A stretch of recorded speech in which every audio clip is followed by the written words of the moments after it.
Welcome back to episode 41 of the Social Prosperity Podcast on the Social Prosperity Network. We'll be aligned. Well for well-being, bro. We had a lot going on this weekend, last week, man. Episode drops Saturday. I'm trying to be more consistent. I'm actually gonna start dropping more Social Prosperity podcasts where we more deep dive solo podcasts. We weekly just talking about different worldly topics. On Definitely Adams Daily, I really don't talk too much about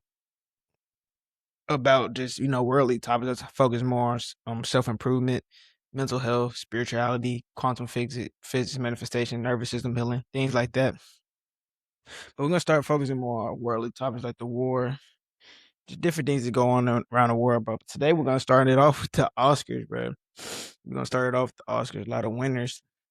Let's tap into Michael B. Jordan winner, Ryan Coogler winner. Let's get into Ryan Coogler first, the winning Best Original Screenplay. I think that's his name. Yeah, get into it.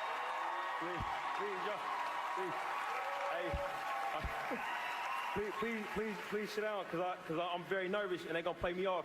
Cause I grew up in Oakland, Richmond, California, and we can talk a lot. So I want to thank the Academy for thinking of our movie that came out almost a year ago. This is an incredible honor. I want to thank my fellow nominees. You guys, I want to thank y'all for the gifts that y'all movies were and for y'all friendship over the past years and months. I want to thank everybody that was involved with this movie, starting with Warner Brothers. Mike and Pam, you're here. David, you're here somewhere. Everybody, all my cast and crew, please stand up. You guys are amazing. You guys are amazing. Yo, you guys are, oh my God. You all are winners in my book. Y'all are winners in my book. Sevo Hani and Zenzi Coogler, you guys are the best producers in the world. Zenzi, you're the best wife and mom in the world. Every day I get to spend with you is better than the one that came before it. And to my parents who are here, thank y'all for all the memories. Thank y'all for making me believe in myself. And to my babies that are at home watching, I apologize for all the time away. Dad loves you. Memories are all we have. I hope I've given you some great ones. And when y'all blessed to live a long life and Dad becomes just a memory, I want y'all to remember this one thing. I love y'all more than anything. Thank you.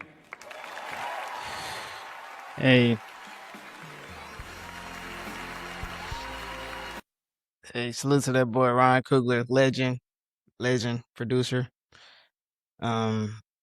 Gonna be even better for that Black Panther 2, nigga. I'm ready for that mud. Denzel, man. Let's get into Michael B. Jordan winning the best actor and lead actor, I think it was, or actor, one of those.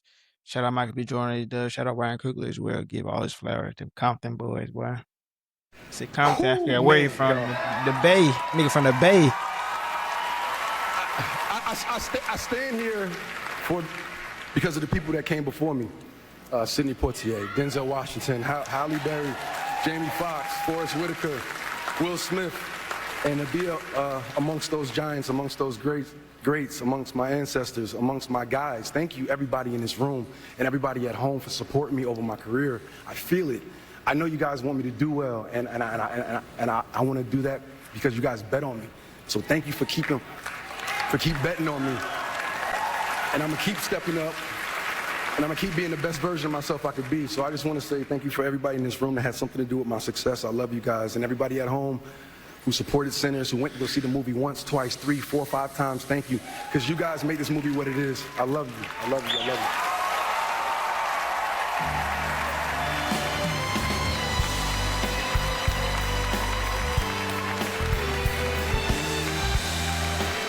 Shout out Michael B. Jordan, bro. Let's get into all the Oscar winners in totality. Let's go and tap into that. The Oscar goes to One Battle After Another. 6 Oscars. I ain't watched that motherfucker. I ain't gonna lie. Actor in a supporting role, adapted screenplay. Who is that? Michael B. Jordan.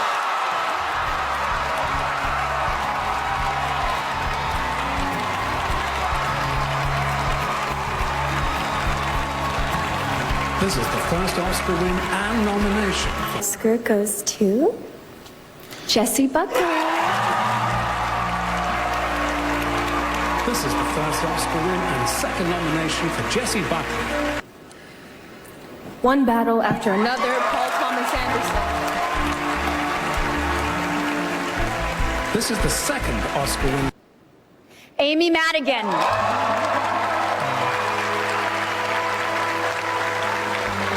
This is the first Oscar win. Sean I ain't Penn. watched it. One battle after another. A photo of Sean Penn appears.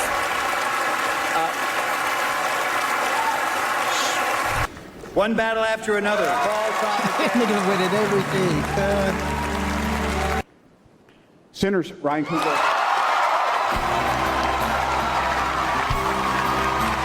K-pop Demon Hunter.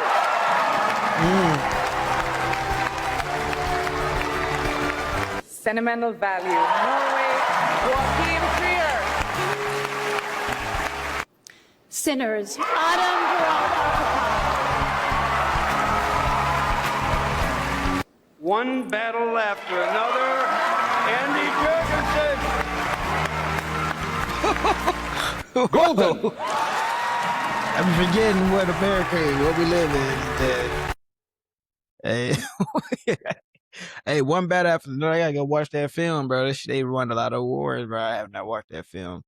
Shout out to all the winners out there. Shout out to Sinners, nigga. Best cinematography, best original screenplay, or screenwriter, whatever she calls them. Best actor, man. Shout out to Sinners. I don't know. What do y'all think? Y'all think Sinners deserve more wins or one battle after another? I have not watched that shit. I want to actually look what that shit is. I gotta tap into that one battle after another. Leonardo DiCaprio in that joint. Tiana Taylor in that joint. I have not tapped into that shit, bro. We gotta watch that, man. I ain't gonna lie. We gotta watch that. We gotta watch that, bro.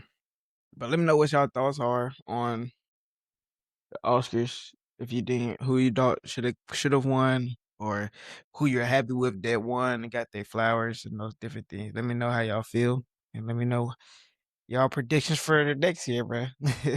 Early predictions, bro. But let's get into it, bro. Oscarville. Let's talk about Oscar. Since we talking about the Oscar, let's talk about Oscarville, bro.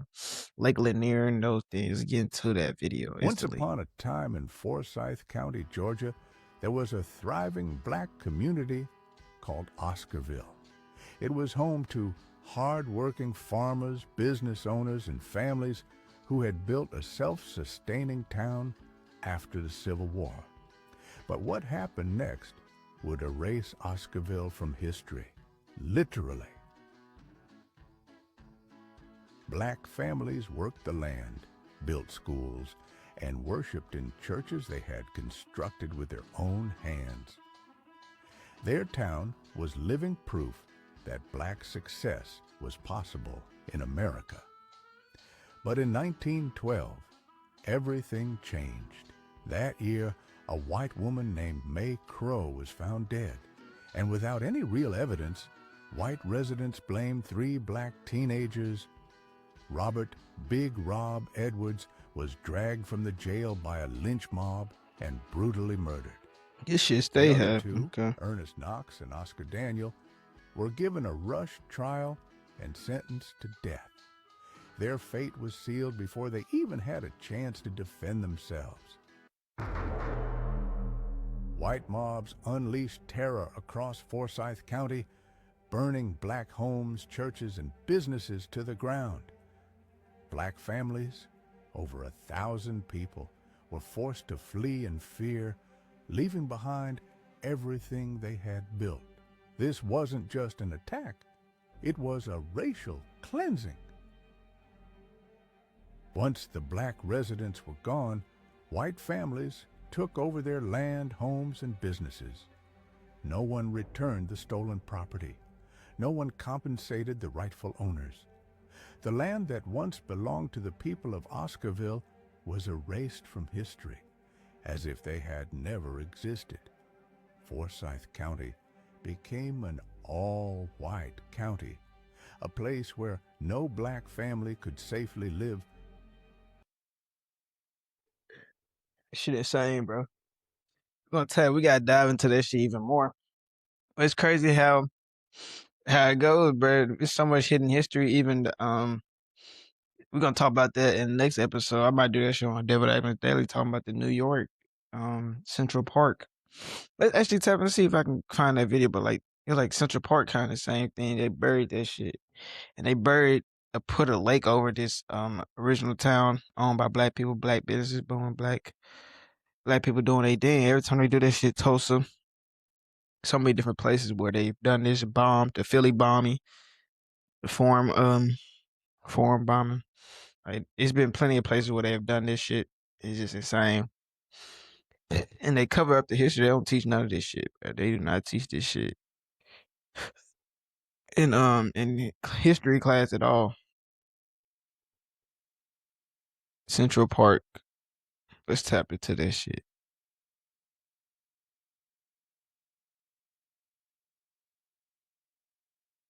Let's tap into that shit. Let's tap into the Central Park.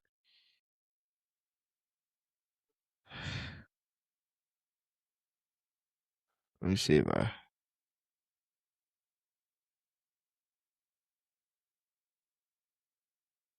It was proof of what black people can build when we decide to claim our future. We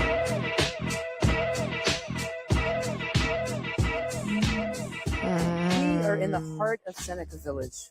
This is where the churches would be nearby, the schools would be in this area. Buying land back then wasn't just a purchase. It was saying, we're going to build something for ourselves, even if there's no guarantee that we'll be protected. And they did it anyway, with way less resources that we have today. Facts. Seneca Village isn't just a story about erasure. It's a blueprint. And if we study it correctly, it doesn't push us back. It moves us forward. The story of Seneca Village, a thriving black community, should not make us feel powerless. It should empower us. Y'all go tap in with that full movie, bro. I think that's something everybody need to watch. Just learning about. There's so many documentaries and movies or whatever you want to call it is out here exposing truth and shedding light on things like this. So, they want us to think that we're just slaves. We ain't do for self. We ain't do shit for self. Y'all realize every time they knock us down, we get back up. Every time they knock us down, we get back up stronger and have the ancestors' DNA within us, so we know what not to do in these different things. We're gonna keep getting stronger, keep elevating. You know what I'm saying? And this shit insane how they do us, bro. Niggas ain't never teach none. I don't know nobody, bro. Comment below if you ever heard that story, bro. Like, I ain't never heard that story, cause I ain't gonna lie. Nigga ain't never heard that mud. I am not gonna cap to y'all. Nigga ain't never heard that story. But that's how it go though. Niggas hide history, bro. When you win the wars, you can hide history. You can hide the history, bro. That's really how that shit go. Let's get into this shit, bro. Let's get into this Iran war. We're gonna talk about the Iran war. No, let's talk into the risk of you braiding your hair first. Actually, let's talk about the risk of braiding your hair. We're gonna get into the war. End it with the war shit. The We risk of found braiding your hair. chemicals in these products that are associated with cancer, reproductive harm, and also birth defects.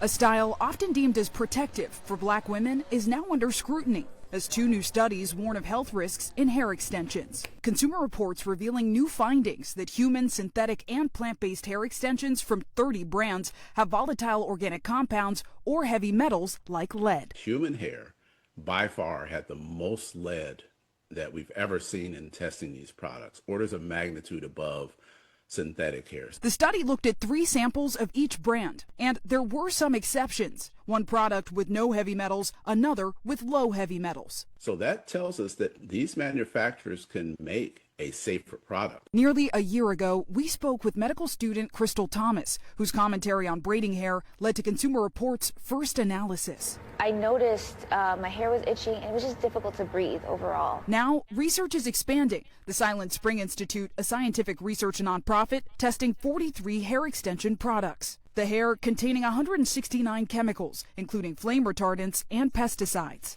We found that all but 2 of the products that we looked at contained at least one of those hazard chemicals. What substances most alarmed you and why? The compounds that most alarmed me from this study were the organo-10 compounds. Those are compounds that are typically not found in consumer products. We know that they're associated with endocrine disruption These in natural, humans I as got well it, as chat. cancer. While both studies had small sample sizes, calls for more research and regulation are growing, with New York and New Jersey introducing legislation to regulate or ban synthetic braiding hair in 2025. The Safer Beauty Bill package also reintroduced in the House last year. There needs to be more efforts to uncover some of the products and their risks. No, facts. A lot of these products, bro, a lot of these products be bad for us. And it's honestly not shocking, bro, that they poisoning, you know, who you gonna see, who the most people you gonna see wearing the braids or those type of hair, but it's gonna be black people. Bro, like, the American total is at war, but it's a even more specific. Like, they're more specific on black people for a reason. Like, they intentionally do shit, even though that they had a 400-year head start. They're still gonna push to make sure we stay sick mentally, physically, and spiritually. It's a war on us mentally, spiritually, and physically. And we have to recognize that as a black man, black woman, bro, that the things that we're consuming is not always the best thing for us, bro. The alcohol, the foods that we eat, the 10-piece wings like, I just had me a 10-piece wing the other day. Like, 10-piece wing every fucking day is not good for you. It's like a lot of shit that's given to us, that's putting the black community is putting the black community to harm us. And we have to come to that realization, bro. And it is what it is. It ain't Black History. Black History Month is not just for 1 month. It's every fucking day, nigga. It's a war on us. It's a war against you, black man, black woman, bro. You have to realize that shit. And I always stand on that shit. It's a war against us. It's a war against us because we are the chosen people. And when you are the chosen people, it's gonna do anything to make sure you don't come to the awareness and become woke, awoke into your true form and true self. You feel me? You have to realize this shit's a war on us, bro. Let's talk about this war with the psychological war, bro. Michael Paul George said something funny. How can you not define what a man and a woman is? Like, it's obvious. Why is right viewed as wrong, wrong is viewed as right? Why in court, supposed to be our most smartest people with most rational minds, why can they not tell you what a man and a woman is? Facts, like, and people in the comments, like, they were trolling, and they like, his PR team is working overtime. Like, damn, nigga just speaking truth. Nigga can't speak truth no more. You can't speak truth. And now I think that's the fucking problem in America, nigga. Niggas going insane because we have no, like, niggas we too fucking soft. We need to get back to the shit in the 90s when nigga was 100. We gotta kiss ass and shit. We can't say the wrong thing. Nigga said all he says that we can't identify. We making up fucking species, nigga. It was male and woman. Now it's fucking all type of weird ass shit. But nigga can't say that shit. It's like you can't even say how you truly want to feel. Like, even me, I'm trying to control the word how nigga truly feel. Like, this shit. It's a war on our minds, my nigga. It's a war on our minds, bro. We're normalizing the bullshit. He said that Michael Porter Jr. said the right thing. Like, we normalize wrong, we make the wrong right. And we the right people that's doing right, we normalize that to be wrong. And we're living in a world that's upside down. This shit backwards. This shit is insane. Like, you just go outside and you start paying attention to people, bro. People are not right mentally. Niggas delusional.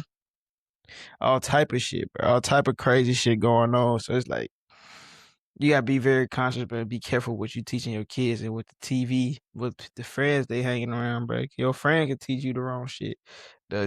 Your teacher in middle school or elementary can teach you the wrong shit, or the high school.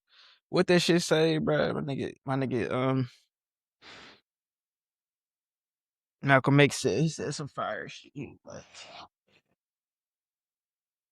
yeah, said some fire shit. He was like, when you let your enemy teach you, like, they're gonna continue to oppress you. You can't let the people that oppress you teach you or some shit like that. Like, that's facts, bro. We getting taught. We turn into BS, bro. We turn into our enemy. That's what it is at the end of the day. We turn into the beast. We got the beast. Look at it. We killing each other. We kill each other. We don't kill nobody. We don't treat the white people like that. We treat the white people like they're good, bro. We're taught to hate ourselves, literally. Like, we taught to think black people is ignorant, this and that. And yes, nigga, some niggas is just fucking dumb and ignorant. And yes, nigga, you probably people that's on the conscious shit, nigga, I was ignorant and dumb at some point, but it's not their fault. It's what their environment, their programmed in. I'm looking at this shit like I had the camera right here, but it's like the environment that they were programmed in. You can get programmed to be around negativity, so now you think that's the norm. You think doing dumb shit, low vibrational activities is the norm, and now we living in a low vibrational world. You know, we have a low vibrational communities. You feel me? Don't own nothing. We own little to nothing in our own communities. Our dollar doesn't. As soon as we get a dollar, we spend. As soon as we get some money, we spend that shit. So it's like we got a lot to work on as black people. But sometimes not all black people gonna be on the ship to see what's really going on, bro. That's just what it is, nigga. You gotta find people that's truly on a conscious shit, want to see better for the black man, not hate on the black man, and not sell out to the system. You know what I'm saying? COINTELPRO type of shit been going on since nigga. Every leader, damn near, every organization has been infiltrated, damn near, nigga. Every organization has been infiltrated by the government, bro. And it be a coon ass nigga that's doing that shit. So don't be the coon ass nigga. You gotta, as soon as you spot a coon, you gotta get that nigga up out the way. You gotta whip that nigga ass, nigga. You gotta kill that nigga. No, I'm just like, I ain't gonna say that shit. But we damn near do need to. Like, we gotta get that shit out the way. We gotta get niggas out the way, bro. Like, the shit, the BS shit, you gotta get the fuck out the way, bro. On some real shit, bro. On some real shit. Let's get into this pastor, bro. The pastor talking about go get a credit card. It's another fucking problem in the fucking black community, bro. Our fucking churches are not helping us, nigga. It's taken from us. Let's get into this shit. By show of hands, what God is asking you for, you've never given an offering that big before. Let me see.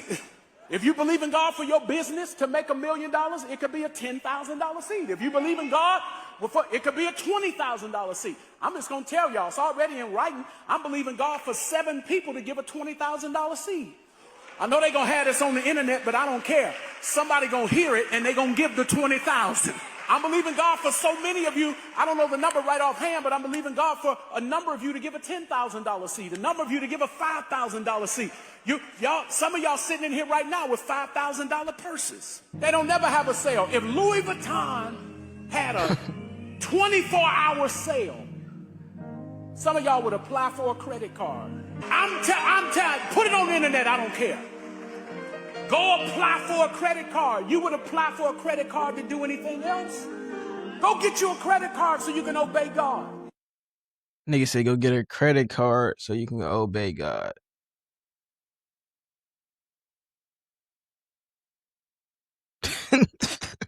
I'm done. So it's like these niggas be trolling on purpose. Cause that nigga said that shit on purpose. Nigga said, I know this gonna go on the internet and somebody gonna send 20,000. What is $20,000?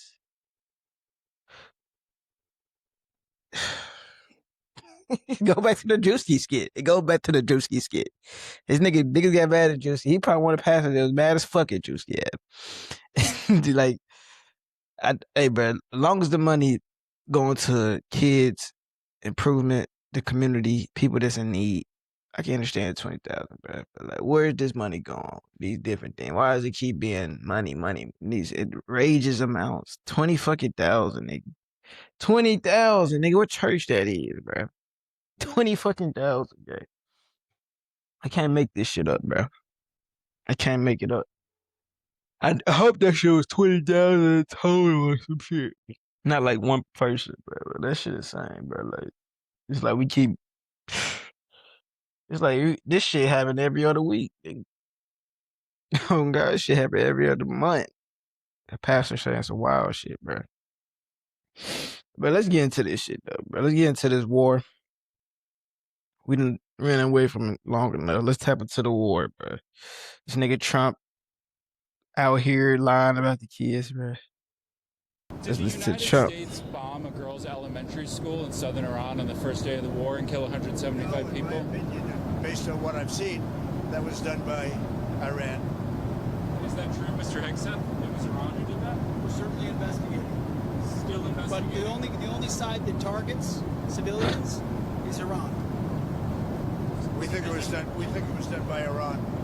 Because they're very inaccurate, as you know, with their munitions. They have no accuracy whatsoever. It was done by Iran. This nigga said Iran bombed their own kids. Like, this is to American people. This is how much they don't give a fuck to even lie, to make a good lie up for you, my nigga, no more. Like, they don't even give a fuck to lie no more. The Matrix is fucking broken, my nigga. We live in a fucking Matrix, nigga. These niggas is bombing kids, eating kids, doing rituals. Epstein files. Let's bring all this shit up. We not forgetting about them Epstein files, nigga. That's really what this the war about that. The war is perfect timing for that shit to distract us from that as well. Niggas eating kids, bombing kids, killing kids. Weird. They doing weird shit out here. And this just a couple weeks ago, he was saying, or I think that was earlier that same week, he said this. Report says that the military investigation has found that the United States struck the school in Iran. As Commander-in-Chief, do you take responsibility for that? That is what? As Commander-in-Chief, do you... For what? For the strike on the school in Iran. A new report says the military investigation has found it was the United States that struck the school. I don't know about it. First you don't know, and then when you get to know, you say, fucking Iran did it. Fried, bro. These niggas lying to us, man. Niggas lying to us, bro. It's like they rage baiting us, my nigga. They rage baiting us. I'm gonna be so honey with y'all, bro. They are rage baiting us, bro. Let's get into this shit. How much we spending a fucking day in the Iran war? Let's get into that shit. I heard all this shit. I was like, what the fuck? If you look at just the first 100 hours of the war on Iran, the U.S. spent $3.7 billion. That's more than what most countries spent on their entire militaries in 2024. Gone in 4 days. Less than 5% of it approved by Congress. Here's how much a day of war on Iran costs the U.S. The Center for Strategic and International Studies broke down the bill. Item 1, operations. Keeping more than 200 fighter jets in the air, a fleet of warships at sea, and artillery on the ground. About $196 million. Most of it was already budgeted. The real cost was what this war machine fired. Item 2, munitions. Over 2,600 guided weapons launched in 100 hours. Missiles, precision bombs, drones, replacing them cost $3.1 billion. Item 3, things that broke. 3 F-15 jets destroyed by friendly fire in Kuwait. The bill came in at $359 million. Add it all up, and it's $3.7 billion for 4 days of war. At the beginning of the campaign, the most expensive weapons went first. On day 1, Iranian air defenses could destroy almost anything that got close. So the U.S. struck from a distance with Tomahawk cruise missiles at $3.6 million apiece. By day 4, with Iranian defenses degraded, bombers dropped $80,000 smart bombs. But the most expensive part of this war isn't the bombing, it's stopping what Iran fires back. A Shahed drone costs Iran up to $50,000. Shooting one down can cost 100 times more. In 4 days, Iran launched 500 ballistic missiles and 2,000 drones. And they don't necessarily need to hit anything. Every launch depletes the other side's air defense stockpile. Gulf allies helped absorb the blow. They intercepted more than 1,800 missiles and drones. So who pays for all this, and how? Of the $3.7 billion, only $178 million was in the Pentagon's budget. Everything else, no funding source. The Trump administration is running this war on a military credit card, and Congress hasn't seen the bill yet. When it arrives, there are 3 ways to pay. 1, a supplemental spending bill. Trump asks Congress for emergency money, the way George W. Bush did after Iraq and Afghanistan. But every vote on funding becomes a vote on the war. 2, redirect part of the $150 billion from the first Trump reconciliation bill. But that money has already been promised elsewhere. 3, roll it into a future spending bill that may never pass. Today, every day of this war costs close to $1 billion. Some Republicans estimate it may even be double that. And 4 days cost about what it would to rebuild every single school destroyed in Gaza. Yeah. Just insane. Just insane. I don't know where the fuck they be getting these numbers. That is a little questionable too, them numbers, nigga. I seen like they said niggas spent like 96 billion on or 96. I'm not shit. I'm not sure. Let me look at this shit, get y'all the exact number. It like they spent a certain amount on crabs and steaks and dinners and shit.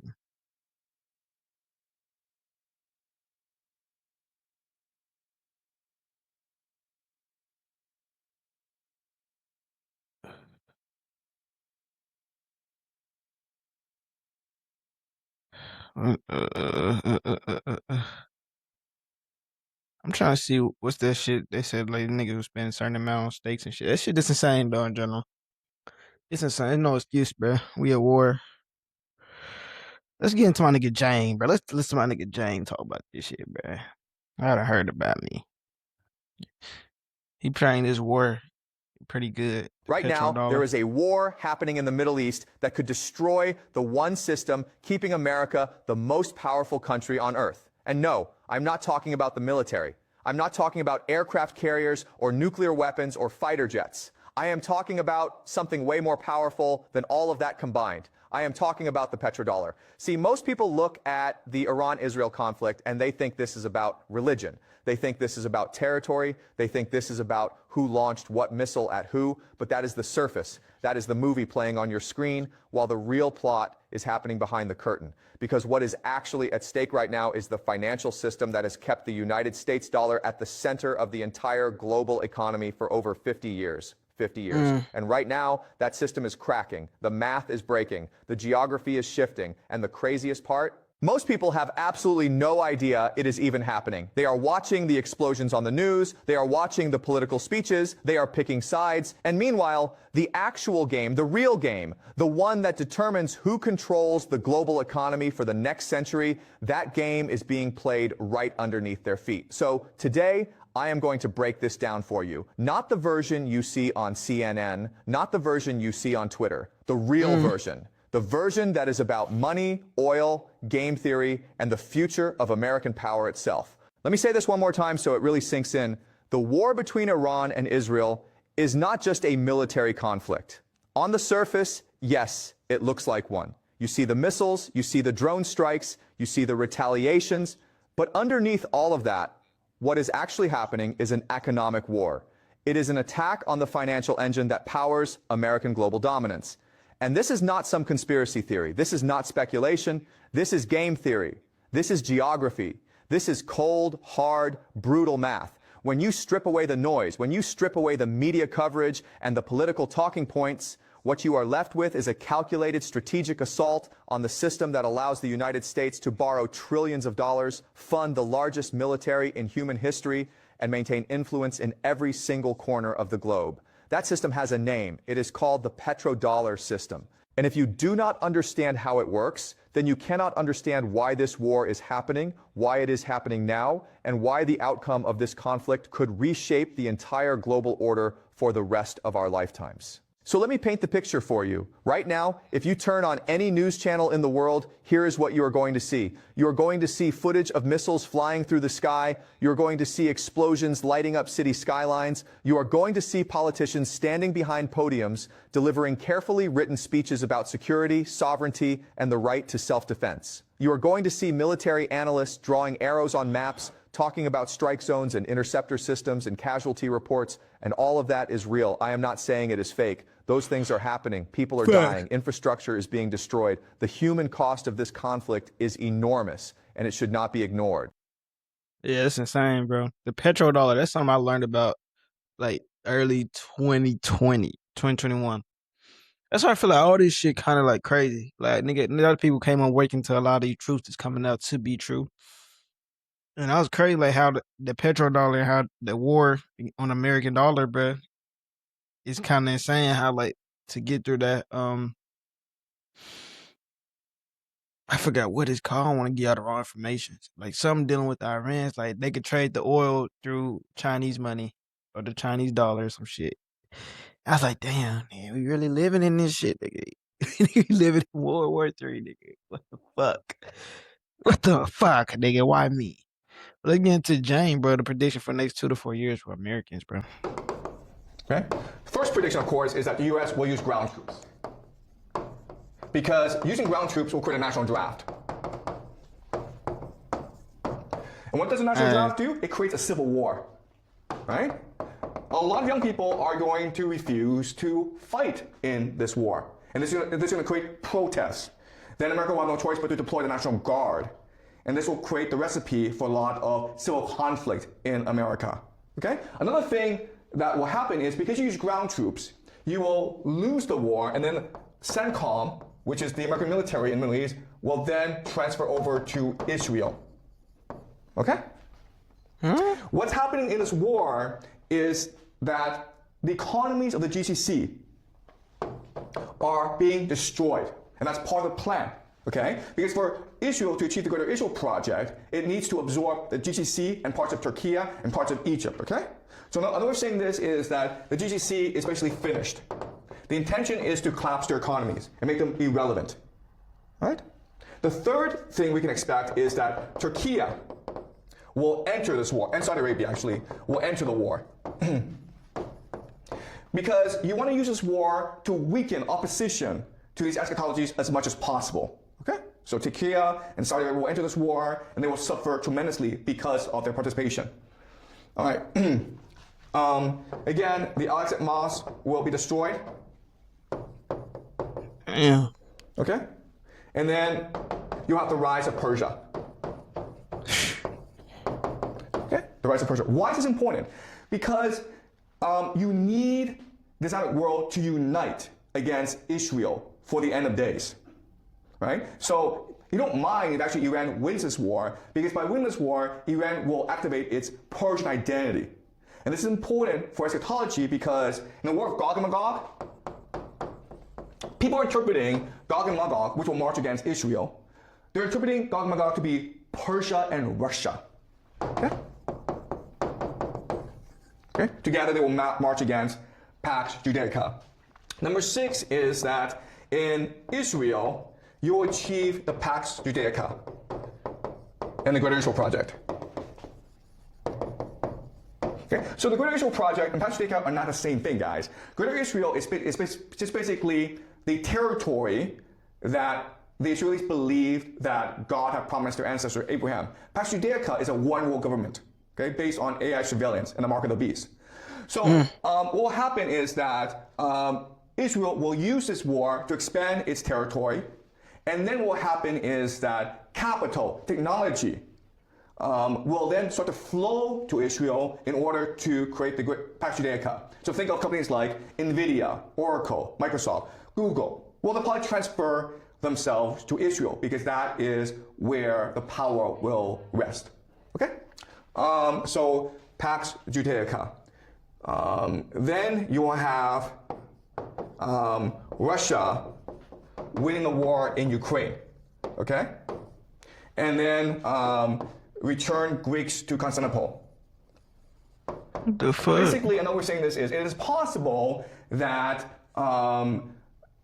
the Greeks go to war against Turkey, and then Russia supports the Greeks and return the Greeks to Istanbul. Okay? But then you're like, wait a minute. Turkey is a NATO member. Well, we can also expect destruction of Europe. Okay? The end of NATO, basically. So, this war in Ukraine, it's not just about Russia protecting its borders. This war in Ukraine is also meant to achieve Orthodox eschatology, to destroy Europe, to destroy NATO, so that Russia can achieve the third Rome prophecy. That means the destruction of Europe. There's a lot to unpack, bro. That's actually insane. But this shit's unfolding. This shit's unfolding, bro. It's like it's part of the playbook. It's like they playbook. They wrote the playbook. And they making this shit happen. This shit kind of insane, bro. Shout out to Professor James, bro. We're gonna start having a lot more reactions to his videos, bro. He been spitting, bro. He been spitting for a while, though. For a minute. He been spitting for a minute.